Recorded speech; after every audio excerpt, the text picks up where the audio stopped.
Portions of this show are recorded. Strap in and be prepared. You just heard Baby J about 3 minutes give his entire A to Z on what was going on. I didn't interrupt you. I don't even I got to everything, honestly. No, you didn't get to everything. Interesting guests. Kelly Graves, Mike Parker, Josh Pate, Melissa Lombardi, Yogi Roth, who said that Justin and I are smart. Sharp opinions. I think Dan Lanning's sitting in his office going, you know what, fine, give us the toughest road to win the national championship. That's what it should be. I think that this team is going to go as far as Malik Murphy takes them. There's a lot to like about this offense if he's who we think he could be. And some smiles. Is this thing on? Is this thing working? No, that's why you got to do this. You got to go. Hello? Hello? Testing, testing, it's like the little testing. girl in Nemo where she's tapping on the glass. Fishy! Fishy, wake up, Fishy! It's Danny Havel. We have to be more specific. We have a lot of pickle things going on, apparently. Justin Grossweiner. I've been wrong before, but that's what I think. Danny and Justin starts now on Fox Sports Eugene and Newport. Hello,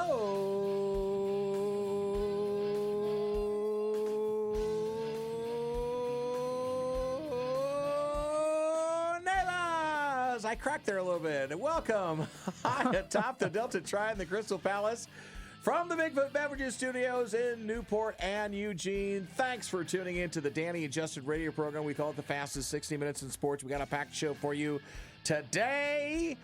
Thanks for lending us your ears. How was your weekend, friends? Ours was a little rough, and we're going to try and have a whole therapy session here in the next 60 minutes. We call it the fastest 60 minutes of sports because we do more with an hour than most do with 3. So you can follow us on Twitter and Blue Sky, Danny and Justin. Podcast us if you can't listen to it live. We've got Ryan Harlan to talk about the Beavers. What's going on in Corvallis? A new head coach is going to be in, at least on the interim level. Another head coach loses their job.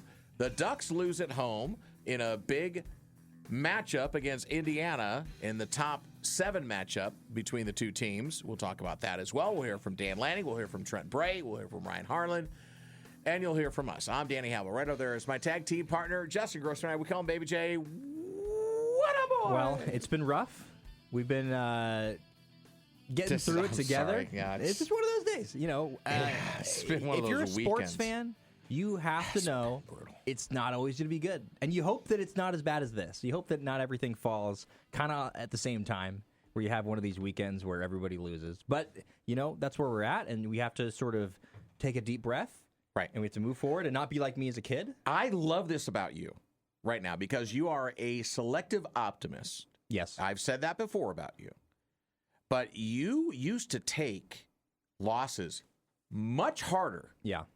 Than so I've got friends that are like in Ohio and back in Indiana and such. In fact, I was able to host some of my higher ups in my company this weekend and their family who are all based from Indiana.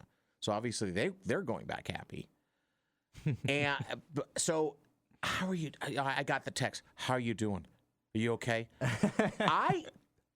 With age comes a level of you just kind of let things flow out. One, I didn't play the game. One, I didn't spend a week or 2 or a month or whatever preparing for the game. I'm simply a fan. Yes, I hurt when the team that I root for doesn't win.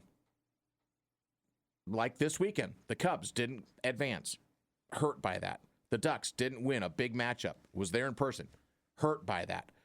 But it doesn't envelop me to the point where I get into a bad mood. But you, my friend, you back in your younger days, a loss was a hard thing for you. Yeah, I used to slam doors. I used to it would just ruin my day. I mean, it was everything to me. So then I'm gonna ask you. So the Cubs lost this weekend. They're knocked out of the MLB playoffs. Brewers so not only on. did they lose, they lost to the Brewers, who basically, flew the L and kicked the Cubs while they were down. Which it's a rivalry. I get it. They were the better team. Went up there a little bit. Listen, they were better this season, but we'll see what happens going forward. Okay, Ducks lose, and listen, Indiana played better. We're going to hear from Dan Lanning in a moment. Indiana, they worked Oregon. Now, it wasn't as bad as what happened in the Rose Bowl against Ohio State last year.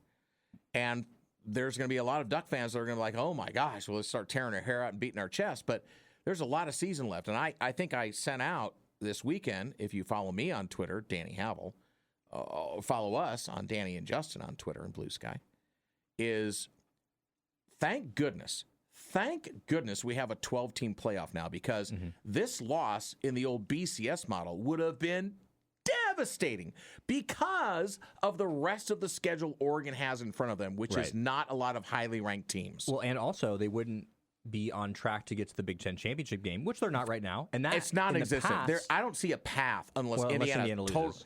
Or Ohio State loses. But I think Indiana has to lose twice, actually. They do, because Indiana owns the tiebreaker. So basically the point is, even 2 years ago, when it was the 4-team playoff, if Oregon loses a matchup like this, you're probably not going to get to the playoff, because you're not going to get to the Big Ten or the Pac-12 championship game at that point, and you're not going to get the conference bid. So yeah, it's definitely not nearly as devastating as it has been. And I was saying this on game day on Saturday after the game, is that look no further than last season for the national championship team, Ohio State, who lost in their last regular season game against Michigan. And everybody wanted to pour dirt on them. Right. Pour dirt on Ryan Day. Yeah. And I'm not saying Chip Kelly that it's going to be the same thing, but I do think there's something to be said about the timing of losses. And if Oregon wins the rest of their games, and they probably will make the Big Ten championship game. And they will be favored in every single game going through the rest of the season. But go ahead.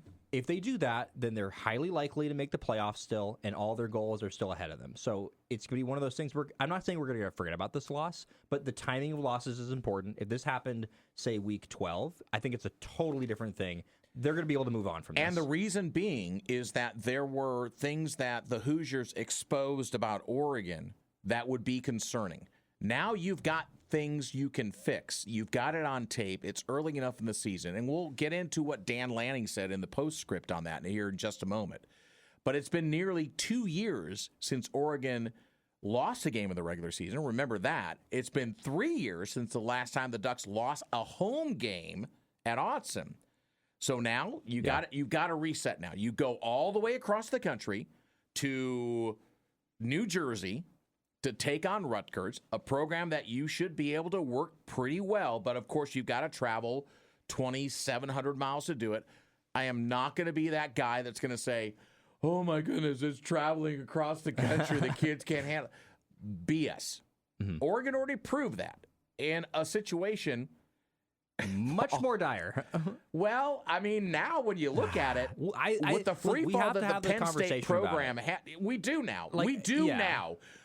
Penn State, James Franklin is gone, which was honestly, Justin, I don't know.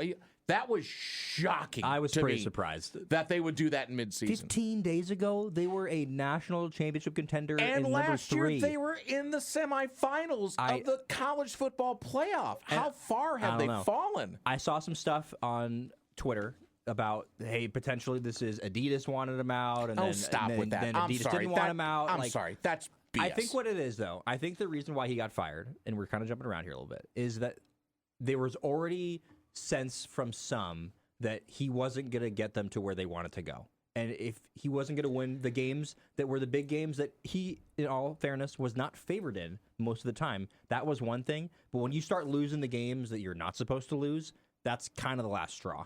Well, so what didn't help them is down the stretch, and they were driving for a game-winning field goal. Drew Aller gets hurt. You can't control certain things. There are things you can't control. Why is that a game at that point, though? Well, so, okay, I'll just say I'll play devil's advocate here. And we are getting off the track a little bit, but I think it also falls. It's nothing. I walked in the studio, it's like, what are you going to talk about today? Facetiously. He's like, well, I don't know, Columbus Day, where everybody's off. Well, there's no mail, there's no banks open, and everything else, but we're here. And thanks for tuning in live for the Bigfoot Beverages studio on Fox Sports Eugene and Newport. I will play the devil's advocate here. It's like when anybody plays Oregon or anybody plays Ohio State or anybody plays Alabama or Georgia. You want me to keep listing them off? It's the teams that are punching up. It's their Super Bowl. They have nothing to lose. They can throw it out there, and they they can just go for broke. They're pushing all of their chips in the middle of the table, so you have to be able to withstand and react to that. And let me play devil's advocate to your devil's advocate. That sure, happens every single week. Are you going to trump me with Georgia? You're like an Uno card? Remember when Georgia didn't lose a game for like 3 straight years? Everybody was having their big game. And then they Georgia. lose to Vanderbilt. I get it, but my point is that yes, that's the case, and those teams, if they're that good, usually still win. But you're still 3-3. Yes, you're out of the college football playoff now. You're out of the Big Ten championship game. James Franklin brought this program back from the depths. I mean, let's think about this. Penn State in 2014 was coming off of being sanctioned because of the Joe Paterno and Jerry Sandusky era and all the cover-up that happened. Which I remember very well. And he took that job coming from Vanderbilt, and he actually peed off a lot of people there in Nashville when he left for that job and resurrected that program. And, of course, he got the moniker of Big Game James because he couldn't win the big game. So stupid. But I'm also just remind folks that Ryan Day had that moniker 100%. as well for a while. Well, every coach does until they win the big one. Okay, but this team, it was shocking how this team fell off the cliff. They went out and got Jim Knowles on the defensive side of the football. There's a lot of blame to be laid all over in Penn State. The same thing up in Corvallis. Trent Bray gets let go. We'll talk about that. We're going to hear from Trent Bray. We're going to hear from Ryan Harlan. He's going to give us some insight on what's going on up there. And Scott Barnes from today. It's not just one person. You cannot be myopic and say it's one person's fault. It is a collective.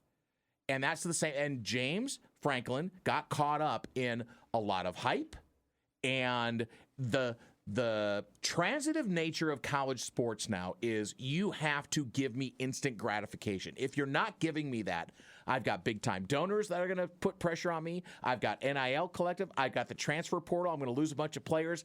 And so the pressure, the intense pressure that is on college athletics and coaches, I would not want for as much money as you would give me. And he's going to get a $48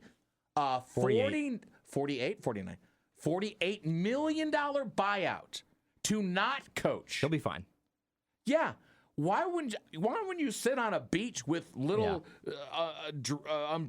drink umbrella things going on and just get yourself unplugged from it? The great Ed Orgeron quote, which is, you're going to pay me how much money to leave? Okay, where's the door?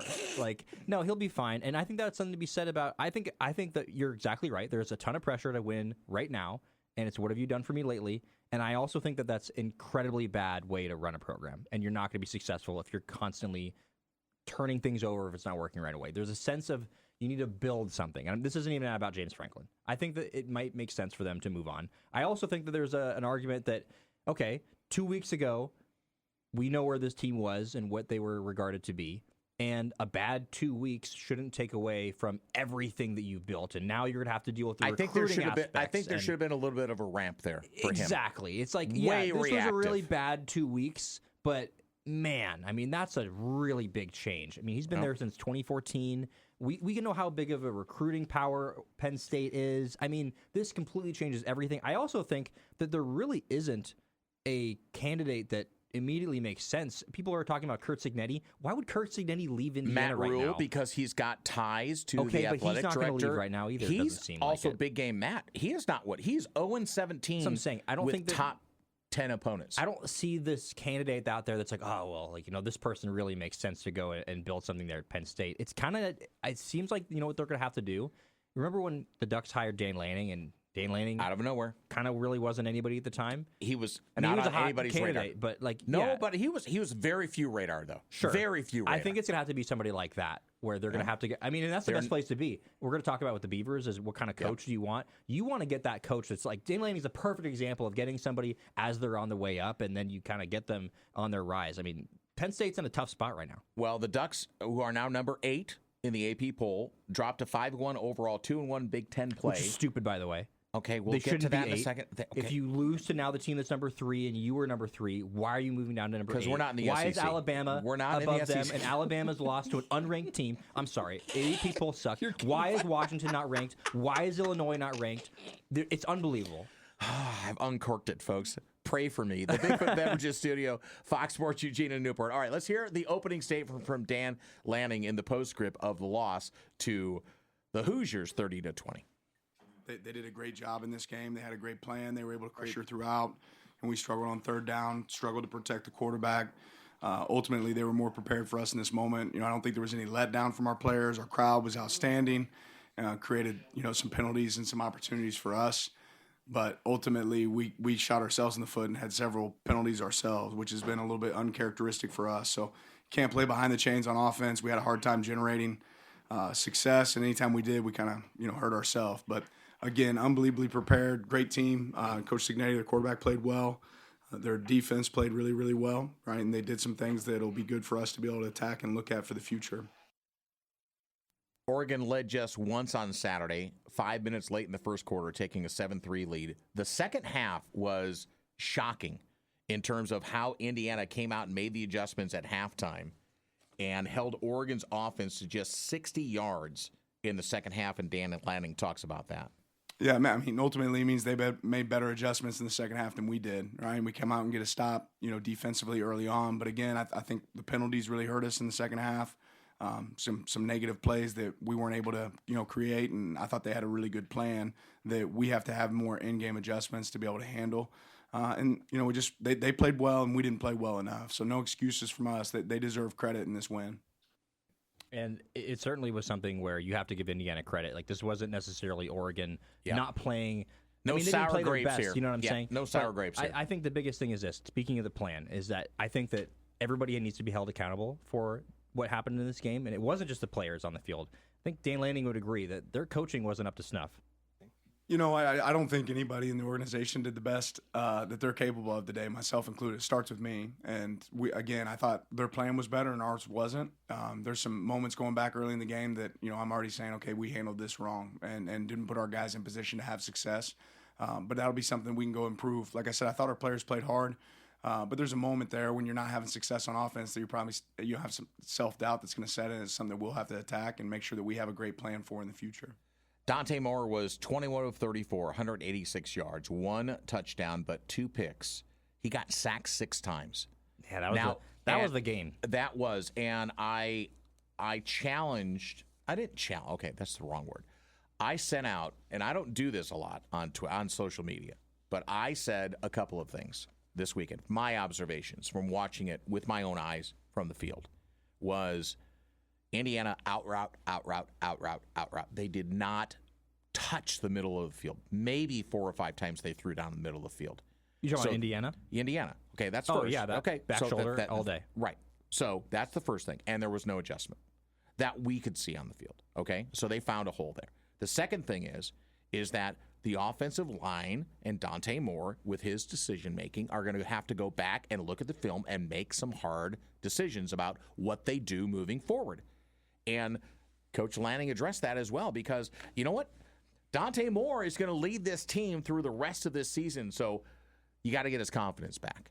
Yeah, adversity is real, right? You're going to face it at some point in your career. It's about how you respond to it, right? We didn't have our fastball today. They did a great job. In this game, everybody wants to look at players and say, oh, well, this is the reason. That was a team effort, right? And that was a team loss, right? And their team played better than us. It wasn't Dante. It was the whole group, is the coaching staff, is the players. So ultimately, Dante's going to look at this as an opportunity to learn from it as well. We'll grow from it and get better.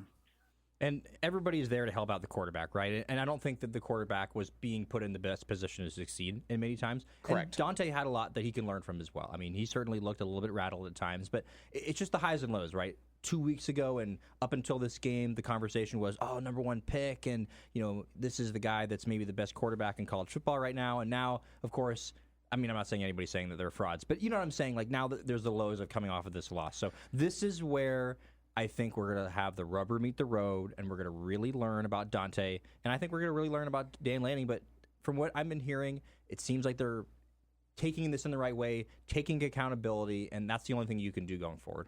Well, so here's the upside to it. And by the way, one of our great sponsors, Scott Sims, the Medicare, it's open enrollment right now for Medicare. Scott Sims, if you want to recover, if you want to get going forward, Scott Sims Medicare is the guy to do it. He's a great supporter of the program. He is aligned with Bryce Betcher, who was outstanding defensively this past weekend. So you want to recover a little bit, help us recover, help the Ducks recover. Open enrollment right now. I'm almost at that age. Scott Sims Medicare. That's a quick drop as I take a little diversion here on the Danny and Justin radio program. But to jump off of what you just said is the season is wide open in front of the Ducks. This is where I don't want to have the fan base because it could be despair, but it shouldn't be just it's not despair. It's disappointment because it's disappointing. It is disappointing. It's allowed to be disappointing. But not despair. No. It's there are things that can get fixed, and you expose those things now and trust the coaching staff. How many times, Justin, have you heard me say, trust the coaches, trust the room? 100%. This is what they need to do now to move forward, and now they've got the game plan to do it. They got exposed. Now go fix it. And you got plenty of tape to do that. Now, what is more difficult is what's going on 37 miles to the north in Corvallis at Oregon State, because, man, oh, man, you want to talk about disarray right now. Disappointment. But also some opportunity now, I think. Well, so let's see if it's despair. And we're going to talk to the Duke, Ryan Harlan from Beavers Edge next. We'll break down things, what happened. A new head coach is coming in Corvallis. We'll talk about the Beavers' loss. We'll talk more about what's going to happen next at Oregon State and their football program on the Danny and Justin radio program, Fox Sports Eugene in Newport. Danny and Justin radio program rolls on here for a Monday. I don't know what we're going to talk about. And there's nothing to talk about today. I love sports. Sports are so fun, and nothing bad ever happens. Just all enjoyment, for sure. Last segment, we'll dive a little bit deeper into what happened at Austin Stadium. Last segment of the program. We already talked a little bit about it in the first segment. We heard a little bit from Dan Lanning. So now let's head over to the Oregon Man Clinic's hotline at 541-343-5673 and welcome in our good friend from Beavers Edge on 3 Sports, senior sports writer, covers Oregon State. He's an Oregon State alum. He's got his diploma. I don't know if it's paid for or not, but we welcome back in the Duke, Ryan Harlan. You can follow him on Twitter at Ryan_Harlan7. He's a good friend of the program. My friend, well, I mean, there's the shakeup now. It was not unexpected. The jury came in and said, Trent Bray, you're fired. So what is going on in Corvallis now, man? I mean, you're not wrong. I mean, the shakeup, I think, for myself on Saturday going into Sunday, I didn't quite expect that to happen mid-season. I probably expected it to happen at the end of the year. But the move's now happened, and Rob Akey is, the man in charge going forward on things. And I think, at some point you had to make that call if you were Scott Barnes of the results on the field clearly weren't, what you were hoping they would be. 0-7 speaks for itself as a record. And then even too with guys like Jabari Johnson questioning the effort of players on the team where, I'll say this on Saturday, like a lot of guys looked like they quit on that field. So, I mean, Barnes kind of had to make that move. Like I said, the timing was the thing that I didn't really, expect to happen on Sunday, but what's done is done. And now Akey has the chance to try and right the ship with 5 games left in 2025. So Rob Akey, also a defensive guy, but we'll set him aside for a second as they move forward for the last 5 games of this season, which they already know they're not bowl eligible. They can't get bowl eligible, I don't believe. I mean, I don't think we're going to dip down to 5-7 teams with what we have out there right now for bowls. Even with the amount of bowl games that there are. Yeah, so I would just ask this then. We did this dance with Scott Barnes and Trent Bray for a couple of weeks. Would we finally be able to determine that Trent Bray's loyalty to his coaching staff, to the guys that he brought in, because he was a guy that stayed behind when Jonathan Smith left, and there was a lot of love from the Oregon State fans that said, hey, we got our guy, he's our guy, and he stayed behind. But that loyalty that Trent Bray maybe showed to his staff, was that part of his undoing? Because I think it was. I would say so as well, too, at least for sticking close to his coaching staff, when clearly things weren't going well on special Which is an teams, admirable attribute, by the way. I mean, that's admirable that he does that, but... Yeah, but I think any one of us could have seen it that after week 2, things clearly weren't going well with special teams play at that point in time. And the fact that, you gave a vote of confidence going into App State and then you make the call to fire Jamie Christian just doesn't look good either. Even in that Monday press conference when Bray talked to us about the firing Jamie Christian, he still doubled down on that vote of confidence. So it's not, something that tells me that Bray really wanted to make that move in that moment. But realistically, Jamie should have been gone after week 2. That's, looking back on it, that's what should have happened in that moment. Any other coach would have made that call across any other program in FBS. And yeah, that's something there where that would probably stick with Bray, kind of when we look back on, his tenure and his time in Corvallis. And even I was kind of saying this in a column that I wrote, and I posted it on Twitter as well too, to try and kind of remember, not only the results-based, performance that happened on the field, but also to remember the fact that it's at the end of the day, I still admire what Bray did and respect him for that. But it's also too, what Akey said to us when he talked, maybe Bray just wasn't ready for that responsibility and that position just yet. It doesn't mean that, he won't be, a good head coaching candidate. It's just the timing of it didn't work out. Kind of like Pete Carroll first time around being an NFL kind of like coach. Mark Helfrich at Oregon. Yes. So it's it's one of those where, I knowing the players on that roster and how they've gravitated towards Bray and being around Bray and getting to see him rise up through the ranks too. It's you feel for him in this situation, but it's that's college football though. Absolutely. It's a results driven business and it's an unforgiving sport at times. And now it's, as Akey told us as well, yeah, we've gotten over that and it's time to look forward to Lafayette. And I think the reality of it sometimes is that some guys are just great coordinators and not great head coaches. We've talked about this. I mean, I think that you can be a great, offensive coordinator and not be a very good head coach, which is totally fine. It doesn't mean you're a bad coach, but I do think that there's something to be said about now that this is over and we kind of have we've had the feeling this is going to be happening for a while now. I think there's a little bit of a turning of the page and there has to be a little bit of excitement for this, right? The opportunity, I think that this potentially arises with a new head coach coming in.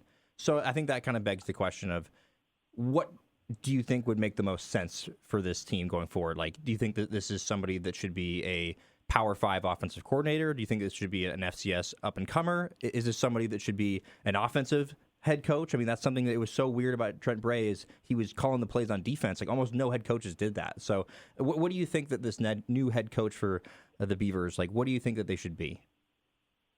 I would say it would be a CEO. I think that's the one thing that, a lot of head coaching comes down to, right? Sure, you have your specialties of, being more offensive minded or defensive minded, but in Bray's case, I think for this year, personally, I think he should have been less involved than he was in terms of the coaching side of things. I know he loves to be hands-on coaching, but taking more of a step back and being hey, I'm still going to be involved in this. This is how I want things to look. But let me go hire a defensive coordinator that aligns with my philosophy on defense. And so that we can make this into a collaborative approach, right? I think that's what it should be, or what it should have been too. At least for that, if a coach is wanting to do that, but yeah, I agree. It's very rare cases that you see a coach succeed at that. And that's fine. And I think maybe for that new, head coach of whoever that might be for Oregon State going forward, I mean, your best guess is as good as mine of who's a good fit, But do they go into the FCS? But do they go to the FCS ranks to try and pull an up-and-comer who's already a head coach and has that experience? I would be in favor of that. Montana State's head coach, Brent Vigen, like I would be okay with that. Like I had my reservations about Jimmy Rogers initially to start this year, but seeing what he's done at Wazoo, that's made me a little more open to that. And I don't want to just jump in here too much, but would it kind of make Yeah. sense to get an FCS coach because, okay, like an offensive coordinator at a Power 5 school, they're maybe not going to be kind of in that situation of having to make the most out of less versus an FCS coach. You're used to fewer resources, right? Yeah, and that's something there where I think, having a guy that's been able to succeed and be in that spot, which Barnes was saying of like having a guy that's been a head coach and has been kind of this CEO role is kind of what he's looking for to kind of steer, as he likes to say, to steer the enterprise basically of the football team itself. So that's where I think probably things will go, but I think more of in the role of kind of answering the first part of that was definitely like being more of a CEO role, which, I mean, that's what all good head coaches are, right? Like, some coaches are more involved on one side of the ball versus another, but like they know when to delegate. They also know when to make those tough calls. And I think, you kind of saw that for kind of how special teams was handled through 6 weeks. Like that was there where like any other coach would have done it right after week 2. And of course, coaching is coaching, but in reality it's all about the players. And so of course there's going to be a recruiting domino effect from this. What's been the fallout so far and what are you expecting going forward? Kind of the fallout of things. I expect more kind of decommitments kind of going forward. That's kind of the general sense that we've gotten over at Beavers Edge, and kind of the also sort of more big picture sense too of things. And then even too kind of looking ahead, right, not only with the recruiting class as well, but like with the transfer portal and guys leaving. Like I've heard like guys have considered it, like players on the roster have, like even during the Wake Forest game I was talking to a player's agent like about kind of what was going on the field. Like that's where things are bad.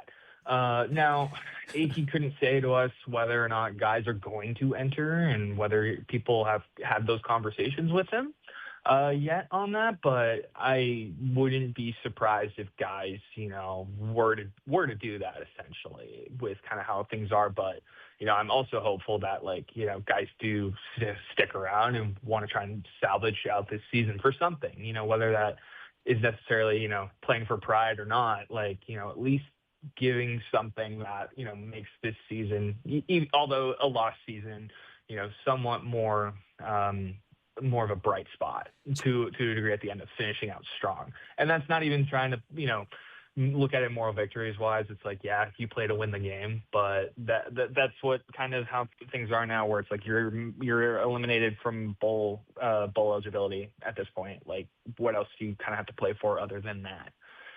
Well, with the firing, the 30-day transfer portal window opens for all the players on the Oregon State team, and we'll be watching that with bated breath.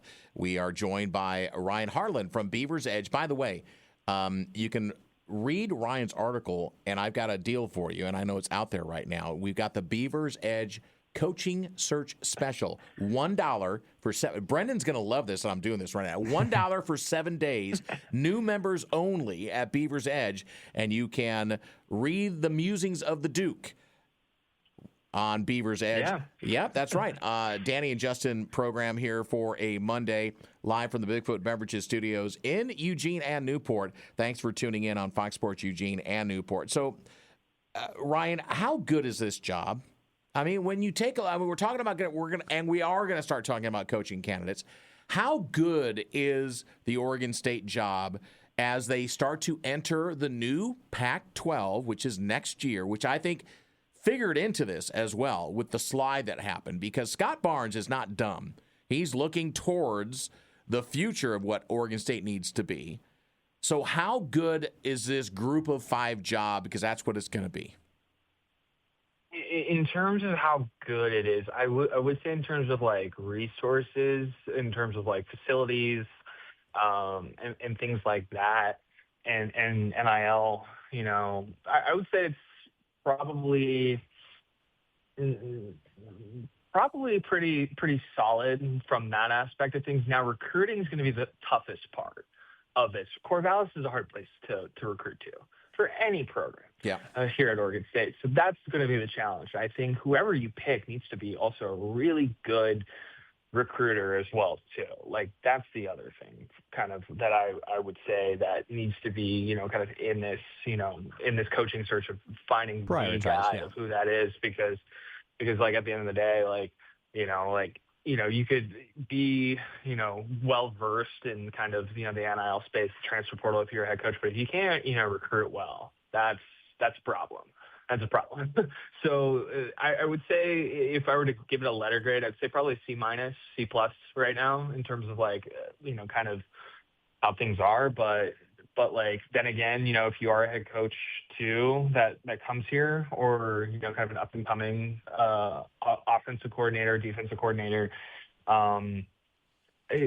what you don't know what your roster is going to look like either, the amount of talent that you're going to be able to retain. So it's like, how are you going to, kind of recruit guys to come play for you at this spot? So that's where I would kind of have it right now in terms of how things kind of sit. I think, maybe the back half of this schedule, as we get to the end of the season, maybe my letter grade might change a little bit, but that's how I kind of would rate it, at least right now, for kind of how attractive this job is. Beavers got blistered by Wake Forest 39-14. They were down big in the first half and tried to come back. It didn't happen yet again, and that helped usher out Trent Bray as head coach. We're with Ryan Harlan from Beavers Edge as we talk about Oregon State and we start winding things down as we look forward now to the rest of the season. So what do you expect from Rob Akey as, the interim head coach? There's always this narrative that, well, they're not going to be as tough on the players. They're going to get things loosened up. And we just saw it down at UCLA. I mean, Tim Skipper comes in after Deshaun Foster in a much similar situation. And yes, he is the head coach, not Neuheisel. That's right. Yeah. That Justin chiming in. But there's all of a sudden this resurgence, a 2-game win streak. All of a sudden they win at home against Penn State and help usher James Franklin the rest of the way out the door. They go on the road and win at Michigan State. Jonathan Smith starting to feel a little heat there in East Lansing. And so now what do we expect out of Coach Akey as we move forward in the next couple of games? I mean, talking to Akey today, he basically wants to make football fun again for not only the coaching staff, but also the players on this roster. But it's the opportunity now to go out there and go 1-0. And he's made some changes to the staff as well, obviously with Trent Bray's departure. So Mark Kreiner will now coach linebackers, while Rod Chance and Coach Tuyaki will call plays on defense as defensive coordinators. Special teams will be a collective effort from the entire staff. So there are guys that have had special teams experience on there for Oregon State in the past, and even Akey will still oversee it. His son, Daniel Akey, will also help out too. And then Danny Langsdorf will call plays on Saturday against Lafayette. So Ryan Gunderson will not call plays for this weekend for Oregon State. He will still coach quarterbacks, but Akey also didn't say whether or not that was permanent going forward. Mm-hmm. But at least for Saturday, Langsdorf will be calling plays for Oregon State. So wow. I think it's really kind of Akey's philosophy of turning around the ship, because clearly things have gone off the rails. They're here at this situation, 0-7. You let go of your head coach. Akey steps in as interim, from his position where he started the year, a special assistant to the head coach, then special teams, and then now interim. So it's really, I think that's the philosophy, just trying to turn everything around to, make something positive from this year that's been, a disappointment. And the term I've kind of used is a factory of sadness. And I mean, that's kind of what this season has been, right? That 0-7, nobody expected, this team to be here at that point, but we're here, and changes have to be made, and changes are going to happen, and it's kind of a wait and see what things look like on Saturday. Akey couldn't really give specifics, but there's probably not going to be a whole lot of reinventing the wheel too much for kind of both sides of the ball, but there's some staff changes though, so that's something there that I think Akey made that call and what's best for the players going forward. All right, we got 1 minute left, and Justin's got one more question for you. What do you think happens to Malik Murphy? I think Malik, is probably gone after this year. Okay. That's probably what I think happens. Mm-hmm. I expected it to be a 1-year rental anyway, but it's kind of how things have gone. Like, Closes the door for leaving if he does. Yeah. All right, Ryan. Well, we love reading you. We love having you on the show, Duke. I mean, you're one of our favorites. Much obviously, you got a nickname. I mean, not actually, you're one of like 28. No, wait a second, not everybody. You got to be on the show 3 times. So, Duke, have a great time. And again, if wherever we can help you with your next endeavor, you've got a gig right now, but you need to start paying some bills, buddy. That's all that's going on, right? No, I do, and like anything that you guys can do to help, I'm open to it. That's we love you, buddy. Appreciate it. The Duke is available. Yeah. Thanks, buddy. Ryan Harlan. Follow him at Ryan_Harlan7. Danny and Justin radio program as we continue here on it's already Monday, and I'll tell you what, the show's going to fly through. We come back. More discussion, Oregon State, what goes on next. James Franklin is fired. Yep. Yeah, topsy-turvy world. That's what we live in right now. Live from the Bigfoot Beverages studio. Fox Sports Eugene and Newport for a Monday. Sorry about that. We lost Ryan. Well, we didn't lose him. We know where he's at, but we didn't get the rest of the interview done. That's all right. What? We know where he's at. It's a bad week. It's a bad week. It's not. No, we're not gonna. We are not gonna. The Danny and Justin radio program, Fox Sports Eugene, live for the Bigfoot Beverages studios, Fox Sports Newport as well. Thank you for listening to our little radio program, the fastest 60 minutes. If you missed anything, well, maybe. Can we upload this have the full interview on the pod? We will. Okay, so the full interview with the Duke is going to be on the podcast area, okay? So get to the podcast. This is a reason. Now, maybe we're forcing you to go to the podcast. This is a reason that you want to subscribe to us on the podcast in case we screw things up on the air live, you'll be able to listen to it on the podcast. So in full disclosure, we did record Ryan a little bit earlier. So as you hear at the top of the program, it says portions of the program are pre-recorded, which I hate, by the way, because most of the time we are live. So Woody's going to come down the hall and talk to me about it. That's fine. It's true. We have to do that. It's a disclaimer. We rarely record interviews, but sometimes, people are busy. They don't go around our schedule. We give them a very small window to be able to join us. And by the way, speaking of joining us, tomorrow on the program, can I say it? I think I can. Yes, I can.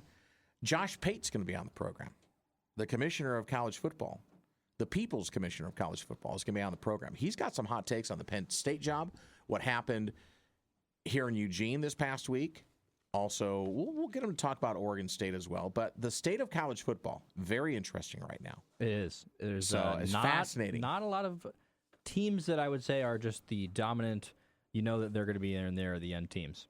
Do you realize that we did not talk at all about Oregon State's game, the game itself, honestly, when they lose to Wake Forest 39-15. What was there to talk about? I mean, it was basically... That really is. You're exactly right, and that's why we're not talking about it. I mean, the narrative and the talk is what's going to happen next in Corvallis with a head coach. Right. So I think that there's, I'm not sure if this team's going to win a game. I mean, I don't mean that they won't, but I'm not sure. At this point, I'm not sure if they're going to win a game. I was pretty sure they were going to win a game this year. We predicted 8 or 9. Right. I actually went out on a limb and said, Ted, I went on Coach Mark's podcast, The Dueling Coaches, and I actually had my hot take was that Oregon State was going to win 10 games. And he has been not letting me live it down every single week since. I think he gave me a couple of weeks off, but now it's gonna renew with vigor. Mm-hmm. By the way, the Penn State job, who's got the inside track? I mean, there's a lot of names being thrown out. Obviously, Matt Rule's name's been thrown out because he has ties to current Penn State University athletic director Pat Kraft. But he's a big game Matt as well. He's lost 17 in a row to top 25 teams. Kurt Cignetti is 17 in a row to top 25? Yes. Oh, man, I wouldn't hire him. Kurt Cignetti is a Pittsburgh native. Why is Kurt Cignetti going to leave? Why would he? It's Why the would he Dan. leave? It's the Dan Lanning scenario. Yeah, it's like you He's just got figured it out everything. at a They're going place. to raise a statue to him 100%. in Bloomington, at a basketball school. They just got their big win of their entire program history. Maybe He's 17-2 midway through his second year. He's getting $8 million a year, and in a non-pressure cooker. Let's put it that way.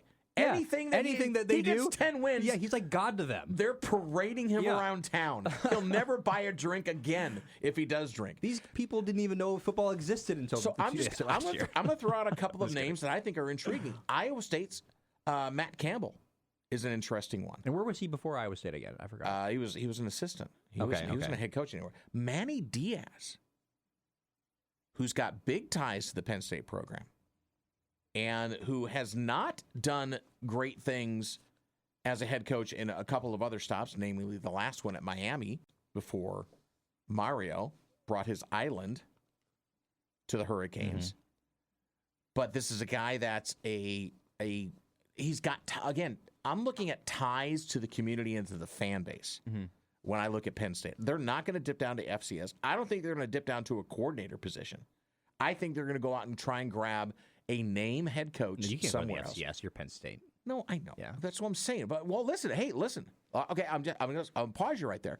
Kansas State went down to the FCS and grabbed Chris Kleiman. Yeah, that's Kansas State. Oh, No offense. Okay, it has happened. But listen, How many championships does Kansas State have?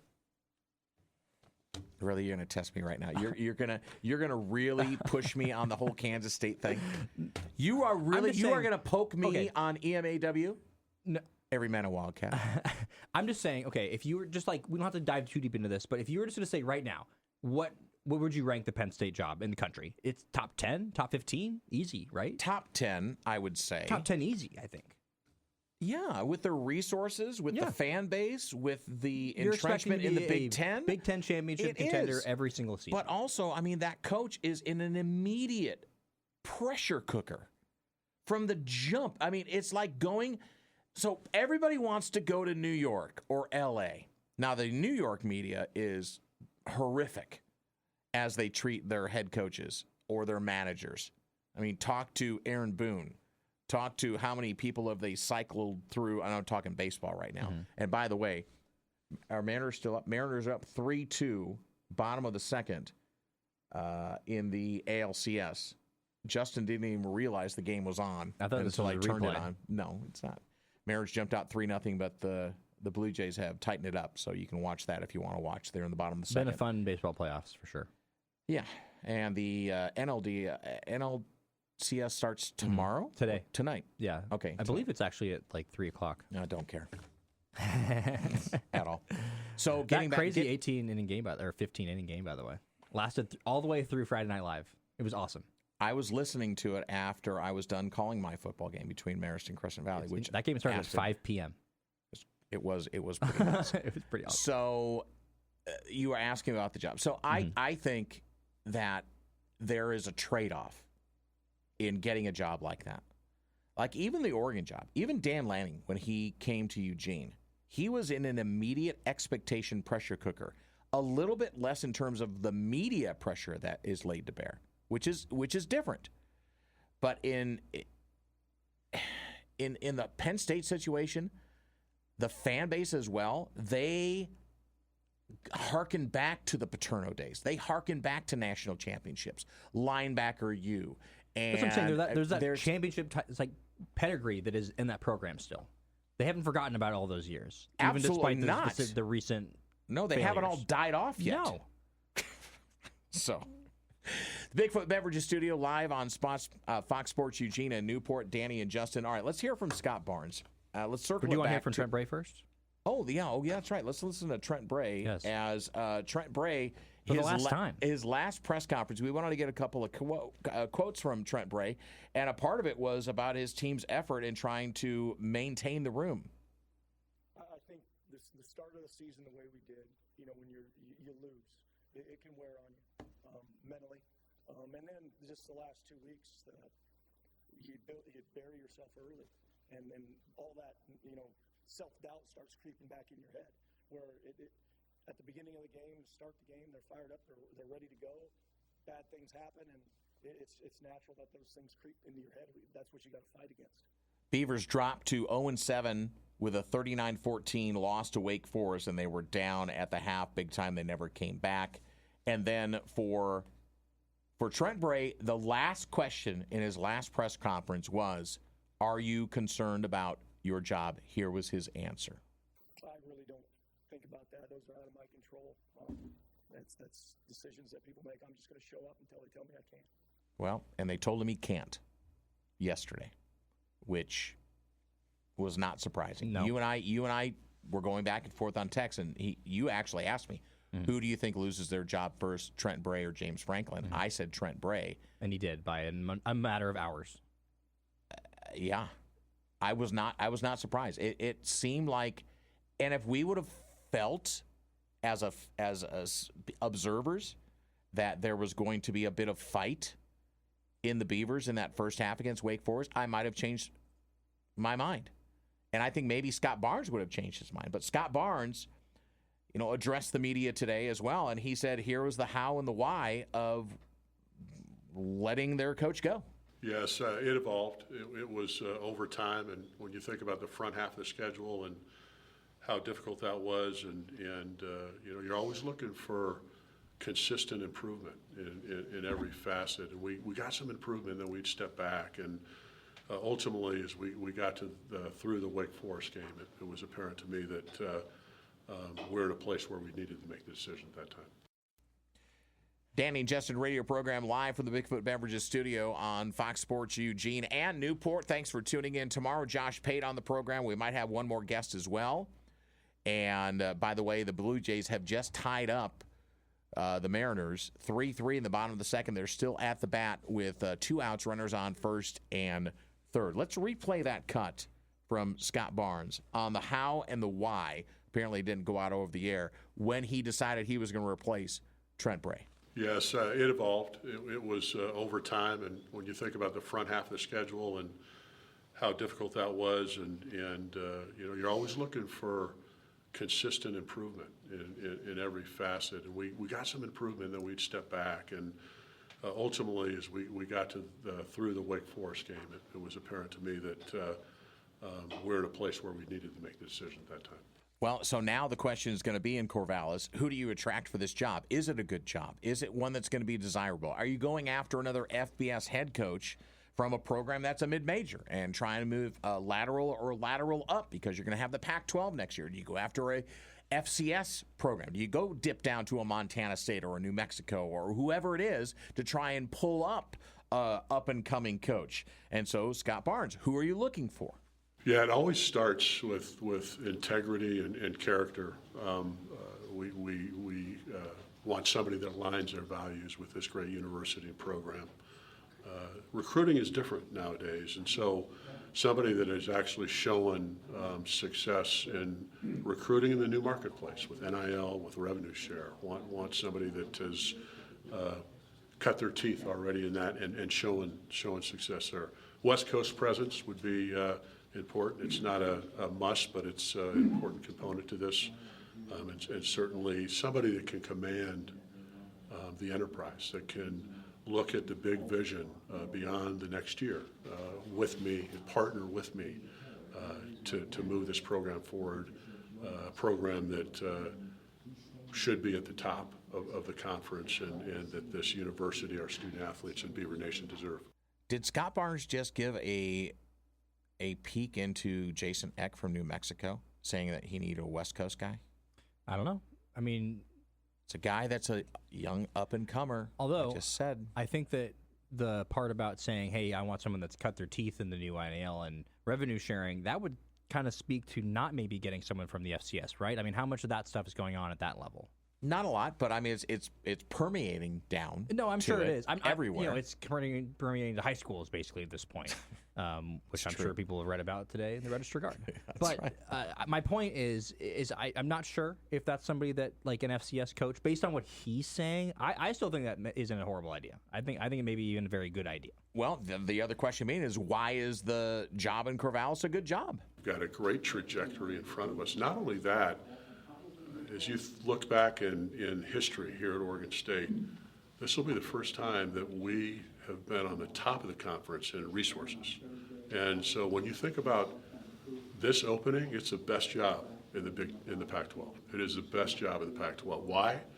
Facilities, resources, fan support, all combined to make this an excellent job. So you were listening to the entire press conference. Tell them what there? you told me. Yeah. Yeah, I heard a little bit of a Freudian slip there. Which was? Almost said Big Ten conference. Not quite. Not quite the Big Ten. Well, we wish the best for Oregon State, obviously. Competitive football in the state of Oregon gives us a lot to talk about. So I know there are Beaver fans listening. We feel that pain. We haven't felt it as deep as what you're feeling it right now at Oregon for a long time. But I think there's a way to right the ship. And hopefully, under the leadership that's there and all the off-field distractions that have been happening, this happens pretty quick. And we'll find out. I mean, they've got who coming up? They've got Louisiana Lafayette. They got Lafayette coming up. A 5-2 team coming in against an 0-7 team, looking for their first win, scratching the first win. I'll be interested to see how the fight looks. I will be too. Yeah, absolutely. A lot going to happen in the next Very 6 much to 8 so. weeks. All right. Oh, a joke! I got fired from the bank today. A woman asked me to check her balance, so I pushed her. Dad jokes! By the way, I don't know if I brought it up yet. I think I went over this week. No. I think I did on Big Belts. We should have something for that. If you go over, there should be like a little weekly thing. Anyways. I'm the one that brought it up. I don't know why. How do you weigh a millennial? Ooh. How do you weigh a millennial? I don't know. Well, it's easy. It's in Instagrams. Maybe Facebooks. More than Instagrams. That's more of a Gen Z thing. You're talking my language. I'm a baby boomer, so I have And no you're idea. a boomer. My mom's a boomer. I'm That's a right. millennial, though. Sad how old I am. All right, tomorrow on the program, New Open. Josh Payne and a new Open. Coach Mark will be happy. Put a smiley face someone else's. They deserve it. So do you. God bless. Thanks for listening, my friends. I want to go play some golf at the back nine tonight. Peace.